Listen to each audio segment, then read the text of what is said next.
I'm Laura Bonnell, and this is the Living with Cystic Fibrosis podcast coming to you from Detroit. Please subscribe and even rate and comment on our podcasts when it moves you.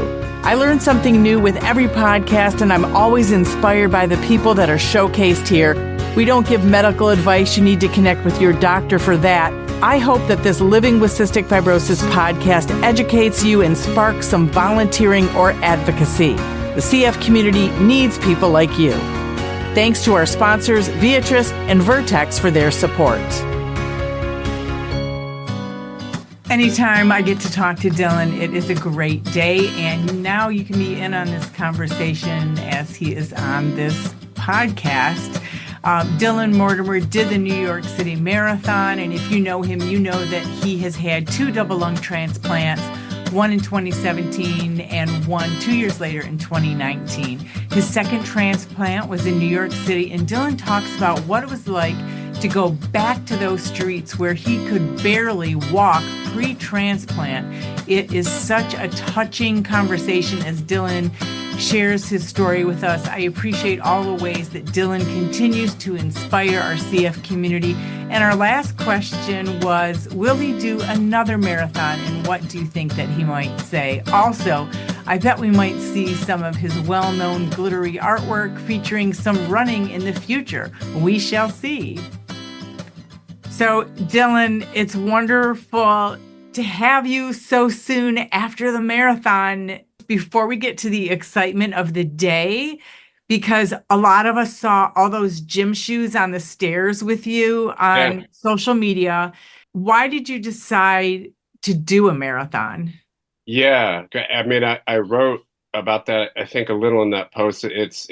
There's some practical, just exercise, health. I had done 10Ks before. I'd done some half marathons. Not a runner like historically, did start to run more after transplants, but really for me, since my second transplant was in New York City at Columbia, it was a kind of like a spiritual sort of, I say, mind over body, heart over mind, spirit over heart, like a testimony to the victory, like a victory lap around all the streets I couldn't walk and stairs I couldn't climb. And so it was really like a celebration of the fact that I'm breathing at all. And I can't believe that I did it, hardly.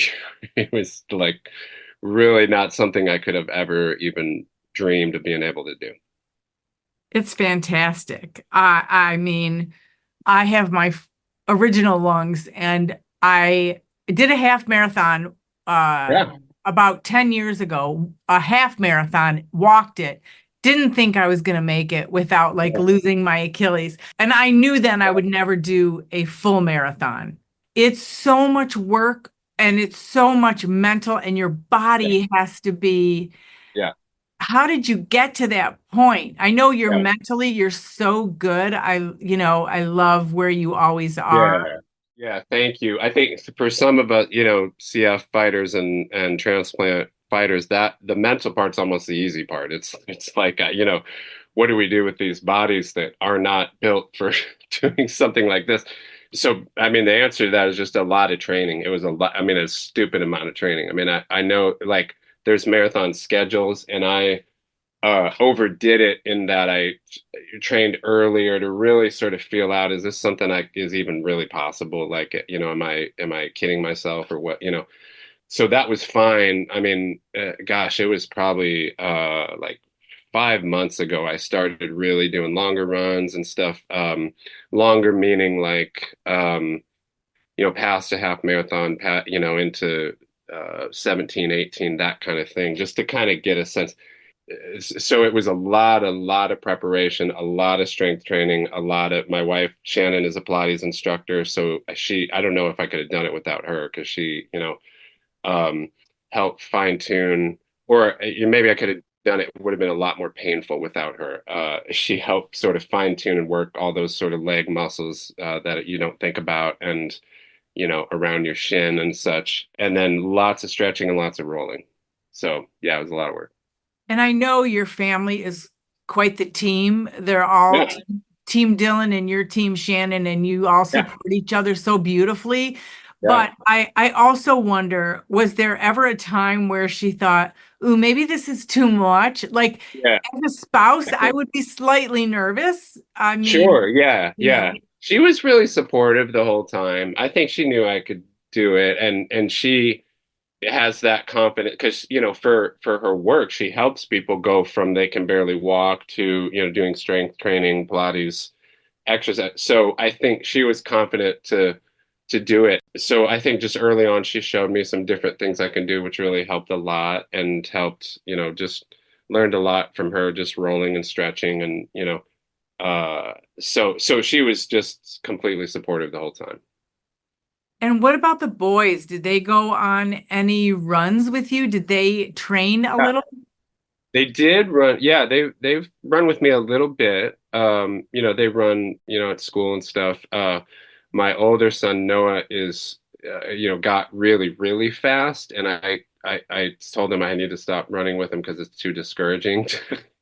Like you just take off so quickly. But no, they were a part of that and very encouraging. And originally I was just thinking to go do the trip in New York City by myself. And they were like, what are you thinking? And I'm like, no, I mean, if you want to come, I'd love, and it's hard to imagine having done it without them. I mean, it did, it's life. It made it kind of more complicated, but way, way, way better. So yeah, it was amazing.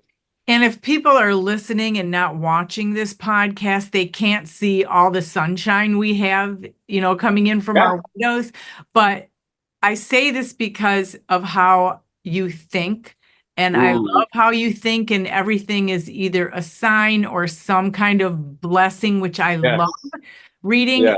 So when I see all this sunshine on you, I think you did a marathon. Yeah, I know. Had two double lung transplants and you did this marathon. I mean, you must feel, and it was a beautiful day. It was Yeah. sunny. How Gorgeous did day. you Yeah. feel about the marathon prior to it happening, like maybe the day before? Well, yeah, the day before it, I was really scared I wouldn't be able to do it because, it's New York City and how can you not see some stuff? And so we walked around and the kids are there and we had some friends come in town. And you know how it is like in New York City, before you know it, you're at 20,000 steps. I'm like, oh my gosh, I've messed up and my feet are hurting. I'm like, this is a mistake. I'm gonna, fracture my foot during the all this. And it just none of that was an issue. I just done a lot of training and done a lot of um, took precautions to do the best that I could, and that's what happened. So yeah, it felt amazing. And Beautiful so, day, beautiful day, beautiful. I mean, the city is so beautiful anyway. See, it's such a unique run through the city, seeing all the different boroughs, all five boroughs, and the energy of the people, every borough you cross, and welcome to Brooklyn, welcome to Queens. I mean, it was so energizing and also too loud. I couldn't hear my headphones like I don't know, probably 70% of the race. It was so loud. wow. So What yeah. other things did you notice besides all the screaming and the cheering? Well, so many things. The most important that, again, like I mentioned, it being kind of a spiritual, emotional thing for me, running past all the streets that I couldn't walk. I mean, I was weeping probably 25% of it because we passed by it like, yeah, there's where I couldn't get up the stairs. There's a street I couldn't walk, and so it was so emotional and towards the finish line and so many moments. So that was a huge part of it. And then just the overall positivity, everybody's, you're doing a great job. You made it into this part, you made it into Central Park, you made it in, and then the stories of people individually. There's people running with one leg. There's people run, in wheelchairs. There's people running blind with assistance. I mean, it's just that there's people, a lot of older people who on their backs was, this is my 25th marathon or whatever, and Wow. they're running super, super slow at like mile 4. And you're just like, they're gonna do this thing. It's really inspiring, really inspiring. That's really wonderful. And for people who don't know, so I believe your second transplant was the one that was in New York, or were they Yeah. both in New York? Yeah, St. Louis the first one, and then New York the second one. Yeah. So your second one, when you were talking about, because I remember you Yeah. telling me this, that you couldn't get upstairs Yeah. anymore. And Couldn't get out of the subway. tell Yeah. us how you were just before that second transplant, so people Yeah. understand the Right. significance of getting through this marathon, which Right. even on, like I said, even on someone's best day who's a runner and has doesn't have CF, it's Right. massive accomplishment. So Yeah.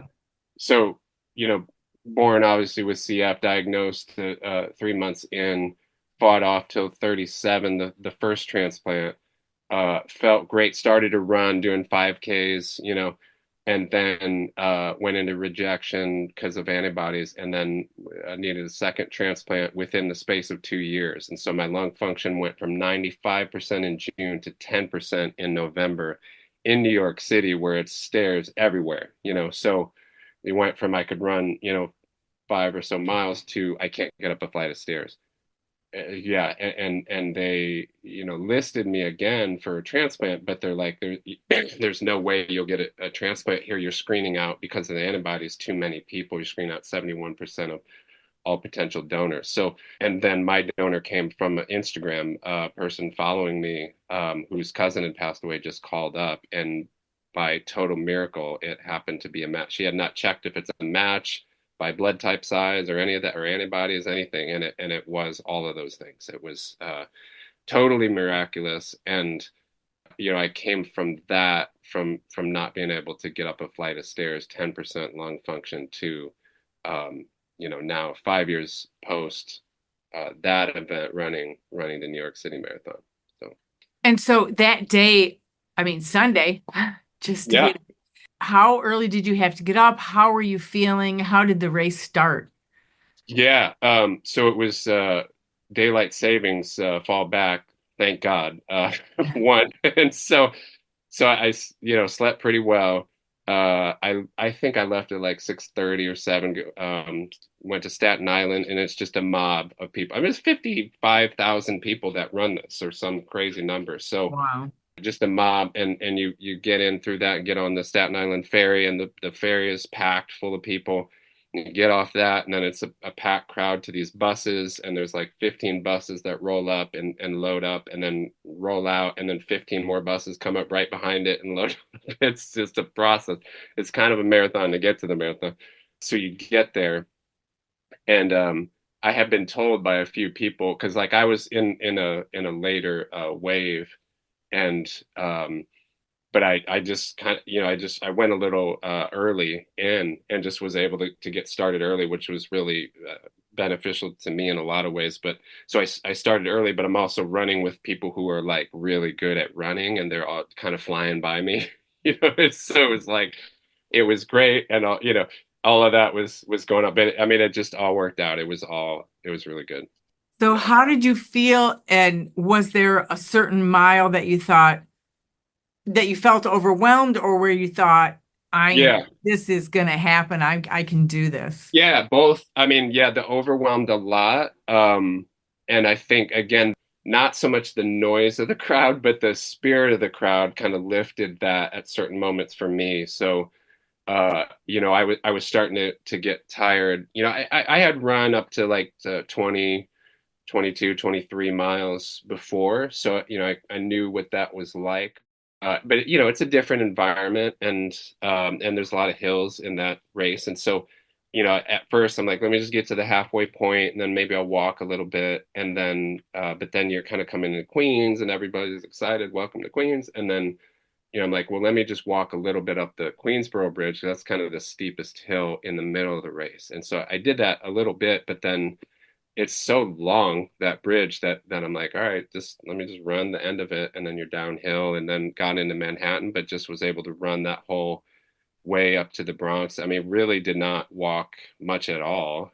But lots of moments of discouragement, lots of discouragement, but just kind of kept going, kept fighting, have been practiced in my training to keep going and keep fighting, but more have just been practiced in life, fighting CF, to just keep going. You know what I mean? Just think about the next few steps, try to work on the next block. And I had been encouraged by so many to, kind of think outside yourself and really enjoy the moment. This is you've never done this before. Enjoy the city, enjoy, look, see the people, enjoy the vibe, and think back on the memories of all the time. Again, as CF fighters, it's like we have faced immense, immense, immense pains. So the pain of like, my legs hurt is not like something that we're unfamiliar with. So that, but the joy, like you were speaking about, the light compelled me more than anything. The absolute joy of celebrating being able to do this, but really that as an outflow of what has been done for me, and I talk about it like that a lot. I worked really, really hard in both those transplants. I was compliant. I did all this exercise, but none of that was going to save me. It took a donor, it took somebody to sign up to be an organ donor and literally give the gift of life to me. And receiving that is super, super humble. And, it's a very humbling process. I think kind of applies to everybody in that nobody earns breathing, it's a Right. gift. It's, Yeah. and we kind of choose to receive that or not, but the joy of receiving that, and the being able to do all that training and being able to run the race is an outflow of what has been given to me. So, physically, the lungs, but spiritually, so many people praying, mentally, so many people thinking positive thoughts, and an overflow of emotion that I've received. And so, it's kind of giving back some of that inspiration and joy. And that's beautifully said. Thank you. Did Yeah. you have names of anybody on your arms? I know some people do that. Were you doing any of that kind of thing? Not literally, I didn't, but so I mean, my donor is Spencer, the second donor. First donor, I never, heard back from family, so I'm not sure the name of the person, but Spencer is donor the second time. But I mean, I have like it's too long of a list to, my family, the donor's family, both donor families, the doctors, scientists, researchers, medical staff, friends, family. I mean, it's like too much blessing to hold almost. That's It's really wonderful. amazing. And the And CF community itself, as it's yeah, yeah, everybody was rooting you on from wherever they were and, yeah, posting it on social media. And you had the Boomer Esiason Foundation, yeah, like everybody, yeah, you were with them. And yeah. did you get to hang out outside with Jerry Cahill and Right. Yeah, and Boomer Esiason. Yeah, yeah. It was so much fun. The day before, we had an event at the Edge in New York City, which is a building with a little triangle kind of protruding off of the building so that you can see downtown Manhattan. They have a glass floor and all this great. I'm terrified of heights, and so I was freaked out. But I love them though, and I love those views and everything. We did all that. I mean, it was such a great experience the whole way through. Yeah. that is fantastic. Did you make new friends there, new runner friends or Yeah. people, Oh yeah. like who'd you meet? Like what kind of people and things and stories touched you there? Yeah, people come from around the world to run, in New York City. I mean, a lot of marathons, are like this. And so seeing those stories, there were two other CF runners with Boomer Esiason Foundation. So, I had met one of them before, but another met, and it was great. And Jerry's run it before too, and Jerry Cahill, SCF, and has had a lung transplant, a liver transplant, kidney transplant. So many great stories. Meeting other doctors that I had known. You know, yeah, it's so inspiring. So Was inspiring. Ahmet Uller there, Dr. Uller? Do you know? Probably, I'm not sure, but and then it kind of turns New York City into like a small town in a way, in that you just everywhere you go, restaurants or the airport, where you see people wearing the shirts or the medals, and it's like, oh, hey, you did, was this your first time? How'd you do? It's really sweet. It's really sweet. That's really cool. Well, when was the first time you saw your boys and Shannon, Yeah. when you were running?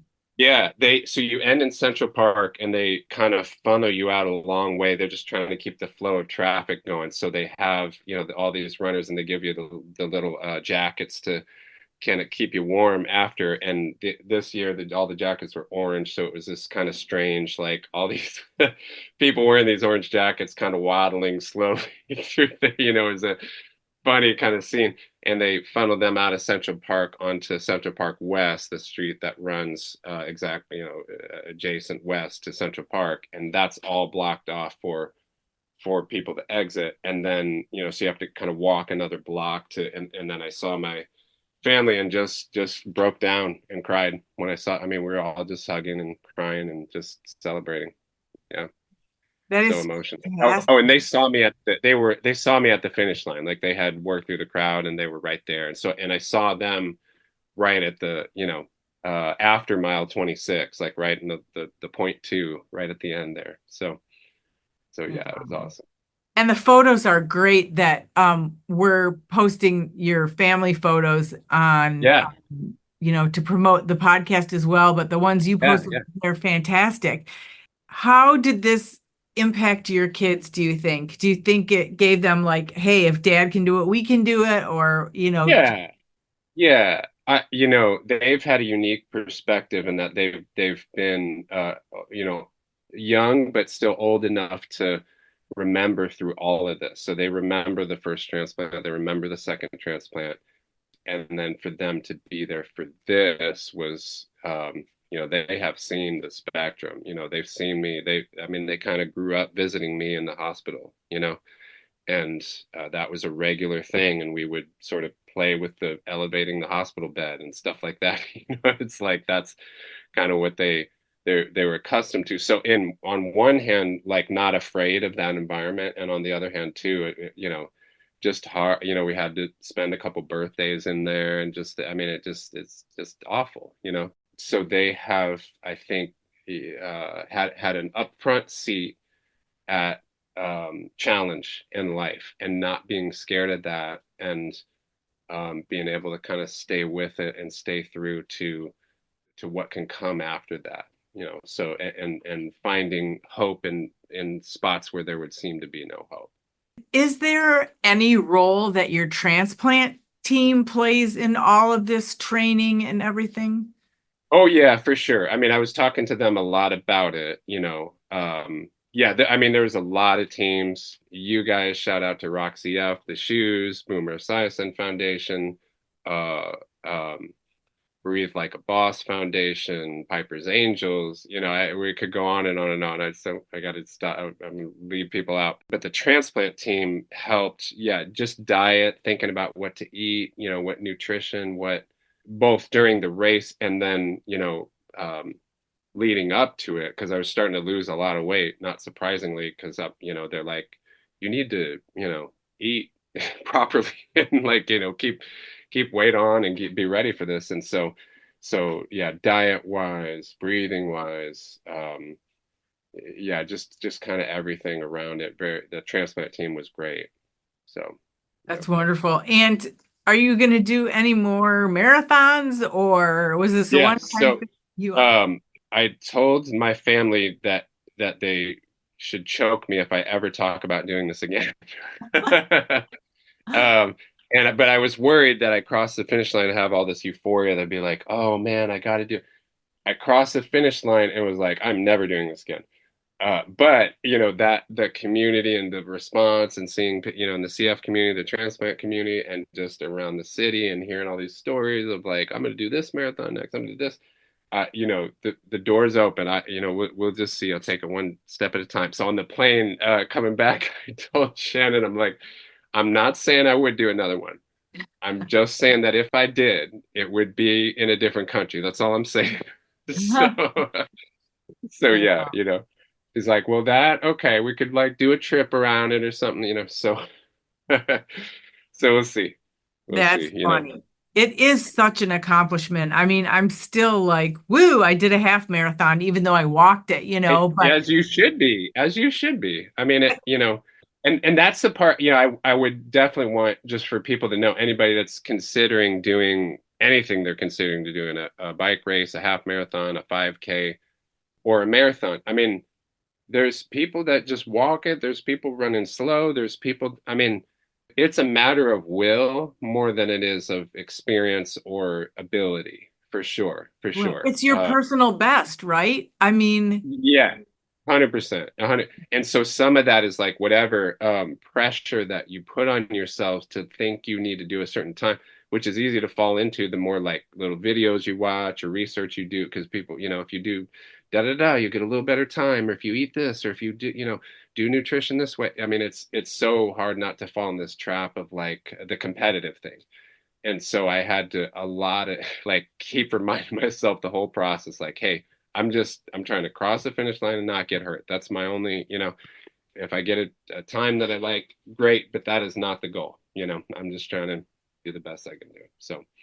and So you yeah. did. So how Yeah. long, people might want to know, how long did it take you to finish Yeah. and how'd you do? Yeah. So for me, it was like I haven't even looked at it yet, honestly, but I think 4 hours, like a little over 4.5 hours, so, just trying to be kind of under 5 miles. So that's, a little over 10, about 10-minute miles, maybe a little over that, which I was, thrilled with. So again, yeah, if I was like really just doing this all the time, I'm sure I could get a little better, but who cares? Nobody cares about the time. So, especially given, all I've been through, it's putting that in perspective. But all things considered, yeah, I was happy with how it turned out. So, That is fantastic. And I can't believe that I was so thinking of myself. Molly, who has cystic fibrosis, my daughter yeah, Molly, yeah. did do the half marathon with me. And Oh, awesome. yeah, she ran a lot more of it than I did. But I was thinking my goal was, as long as the police or the ambulance don't have to put me in the Yeah, thing and say, hey, you're going too slow. Time to, that, we're closing up the yeah, place. right, right, right, right, right. That was my Oh goal, just man, be ahead I of no, them. I know. Yeah, yeah. I know. I was worried I'd get hurt and have to not do it. And again, I mean, so many people are so kind about that kind of thing. It's just like, hey, you're not competing for anything. It's like if you don't finish, you don't finish. It's all right. It's I think everybody appreciates the heart and the will to have goals like that and give it your all, like that's the part, not, who, yeah, does it matter that much? I'm not a competitive runner. But you're doing great. I mean, you seem Yeah, like you're walking and getting around just fine. yeah, And, yeah, yeah, yeah. Yeah, and that's the other part of the training is in part so that you don't, yeah, really hurt yourself. Yeah, I've known some people that just kind of, try to just go out there and do it, and maybe they've run a 5 or 10K, and that's hard, and that's kind of where you lose toenails and that kind of stuff. So yeah. So all the more training you do, the more kind of equipped you are. And you got to build in a lot of rest to that, of course, and a lot of hydration. So, but back to the light, that you talked yeah, about, because again, all my artwork is very much about transforming trauma into like aggressive joy and aggressive hope, like super shiny, super, taking these elements that have been traumatic or challenging, ivy poles, scars, cells, bronchial tree scans, x-rays, ambulances, and flipping them to become these beautiful, shiny, glistening. So it was with this, taking the very streets where I couldn't walk and running around them, as just a testimony to hope, a testimony to faith, a testimony to joy, you know, what was the point. And so now that I look back on it, I'm like, that was sort of more the motivation for me, even than a marathon. It was like, I want to run around the area. Like if I was gonna do a marathon, it had to be New York City. So yeah. it had to be that place where I was transplanted. And that's an incredible visual, an incredible, just surreal almost, like seeing when you couldn't walk and now you're doing this marathon. Like, Yeah, I it mean, sure felt surreal. Yeah, it sure wow, did feel surreal. I mean, wow. yeah, I mean, Well, yeah, this is just a quick look into your day at that yeah. marathon, but I'm so glad that you took the time to tell us about how it Oh, went, for sure. and because I always Yeah, appreciate your positivity and your outlook, and it helps so many people. And yeah. I have, I think, 3 or 4 Dylan Mortimers, and one that's usually behind me fell off the wall. So maybe that was, Oh no. yeah, I've got to put it back on. It's the only reason it's not back there. It's actually in front of Oh, me. it's all good. Yeah, on the It's all floor, good. but I'm We always got the cat back there. It's all I good. do have the cat, and I'm inspired by all the Dylan Mortimers that are here in the office. So Awesome. Yeah. yeah.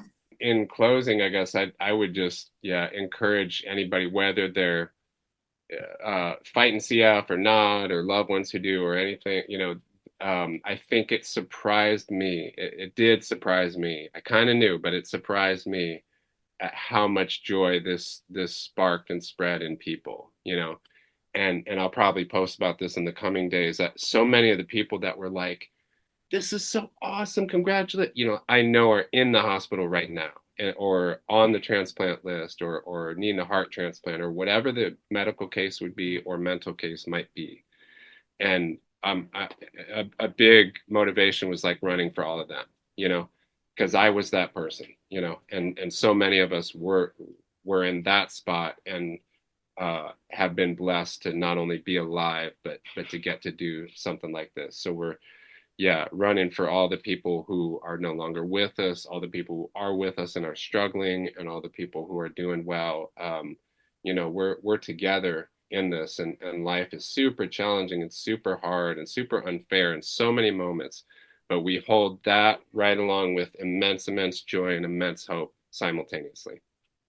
Yes, and I have to say on that note too, just about my daughters, because it touches me what they do as well. I mean, Molly bikes all over London, and Emily, who used to only be able to do a quarter mile, is now doing 5 and 10Ks, and oh my God, just like loves to run, and so it is a wonderful, wonderful thing. So I mean, this is what our communities do. This is kind of what life is. You could not have ever, at no point in my life would running a marathon be something imaginable. Like that would not be something, when I was a kid, even after the first transplant, it just was not something, but those 5Ks, the 10Ks, it's expanding the imagination. It's expanding the capacity to love, the capacity for joy. It is really profound how that works, because it's so inspiring. It is. And we can't forget, we never forget Emily Schaller, but her whole Rock CF thing and what she does for getting people with CF to work out. And, we're all great friends and stuff, but so many inspirational people. Shout out to the Bonnell Foundation. You guys have helped me so many times. And again, often in those very, very low moments, so thank you to everybody supporting the Bonnell Foundation, because you're helping people who, like me, might find themselves in very hopeless spots. And you are sparking hope that can lead to things, again, unimaginable, a marathon, creating in the various ways they do, living life, having children, all the things, college education, grad school, all the things that we weren't supposed to do. It's so inspiring. Thank you, all of you out there, for your support to the Bonnell Foundation. Well, thanks, Dylan. And thank you, Laura, for having me. Yeah, thank you. We have such a great community. Love it. Yeah. So thank you very much. We do. It's really inspiring, and it's been great, to see again, in my lifetime, the life expectancy go from like 14 to 60 or whatever it is now, not only for the CF community, but for all, like the larger rare disease community, to be inspired by that things are possible, and for just humanity at large to see again a way being made where there would seem to be no way. A great way to end. Thank you so much. Thank you, Laura. Thanks for having me. The original music in this podcast is performed by Kevin Allen. It's not complicated. Who happens to have cystic fibrosis. We all got our worries and fears. I know it's got you frustrated, but loving you is so alright. This has been the Living with Cystic Fibrosis podcast. For more information and to learn more about the Bonnell Foundation, visit our website at thebonnellfoundation.org. That's the BONNELL Foundation.org. This podcast was sponsored by Vertex Pharmaceutical, The Science of Possibility, and Viatris. It was produced by Jag and Detroit Podcasts. Follow our show in Apple Podcasts, Spotify, or wherever you're listening right now.